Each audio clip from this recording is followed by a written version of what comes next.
In 1965, 6 teenagers living in one of the most secluded locations in the world wanted to escape. The next 15 months for them, they had to encounter a lot of obstacles, but their story has a lot of key lessons we can learn from. The 6 of them went to a strict Catholic boarding school on the island of Tonga. The boys were tired of feeling trapped and most importantly, bored. They all gathered up and decided to run away. Their plan was to head to Fiji to start a new life with more freedom. They were going to escape by stealing a boat from a fisherman they all didn't like. While no one noticed them leaving the dock, they all happily sailed away. The odd part looking back was that they didn't bring a map or a compass, so this made their journey a lot harder than expected. During the first night, they woke up to a violent storm. The waves crashing into the boat caused the rudder to break, while the winds ripped the sail, leaving the boys to drift aimlessly for 8 days with no food or water. Each of the boys tried to catch fish for food and rain to drink. But on the 8th day, the teens saw a small island from afar. Being out 99 miles south from Tonga, this new place would definitely be a challenge for them.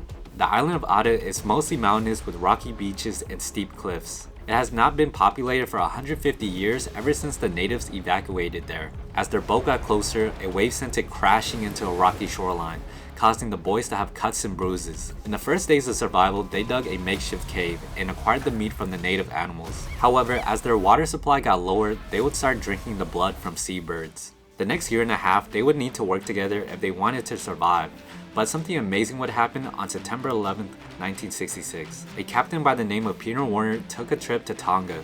On his way home, he noticed something odd with the island of Ada. Now, Peter was the youngest son of one of the richest men in Australia, Arthur Warner. He ran a company called Electronic Industries. As his ship passed Ada, he heard something that sounded like a human voice, and also noticed some burn marks around the island which were not very common.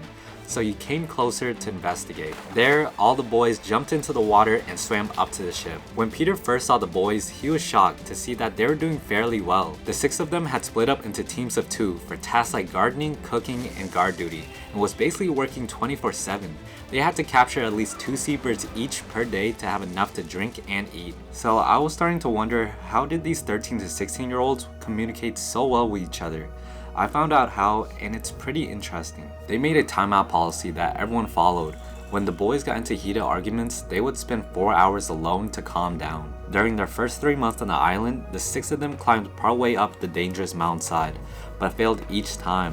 After they did reach the top, it was like their luck changed around. They finally felt a moment of happiness when one of the boys ignited a fire. They kept an eye on it 24/7 to ensure that it would not go away. However, right when things seemed to settle down, another obstacle came up. On a regular day, looking for food, one of the boys fell down the cliff and broke his leg.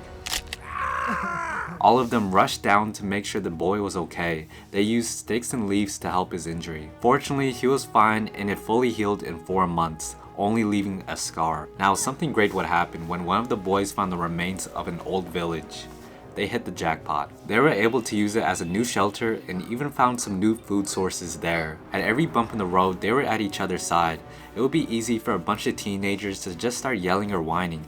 Instead, they were focused on their goal, getting out of there. After a while, the boys did build a raft to try to escape out of, but the plan failed when it fell apart only minutes later. This was probably for the best that this didn't work out because they still didn't have a compass or a map, so they would be just sailing in the open sea with zero clue where to go. They were starting to have a little bit more fun now and even got creative. The teens created a badminton court to play with each other. Each day they exercised, fearing if they got lazy, the island would eventually kill them. After 1 year, they lost all hope for rescue until Peter found them. He was first scared that these could have been criminals just hiding on the island, but after the operator confirmed that they weren't, but instead thought to be dead. A lot of their relatives already held funerals for them, thinking that they died at sea. So when their families did hear about the great news that they were alive, you can only imagine the excitement they had. Peter went ahead and collected all the boys and brought them back to Tonga. Even after everything the boys have gone through, the grumpy fisherman whose boat was stolen 15 months prior pressed charges against them. Upon their return to the island, they were immediately arrested and imprisoned for theft. At this point, they were better off still being on Ada, collecting seabirds and playing badminton. However, Peter had a plan to get them out. He knew their story would be perfect for a documentary, so he sold the rights to it to a big TV channel in Australia that his parents had connections to. Peter paid the old man back and got them released. This was not the end of Peter's great deeds though. The King of Tonga also rewarded Warner with the right to trap lobsters and to start fishing. Peter used his opportunity to hire the boys to be on his fishing boat.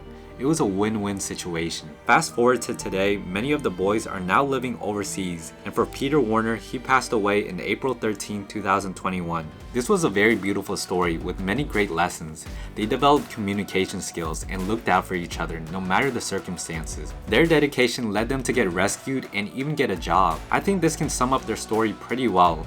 They came in Ada as kids, but left as men. There's actually one more thing I didn't mention. This story highlights great people who had a mission and worked as a team to get there. But there are people who do the opposite to get to their goals. This video here explains how a person lied to keep their dream job, but it soon backfired.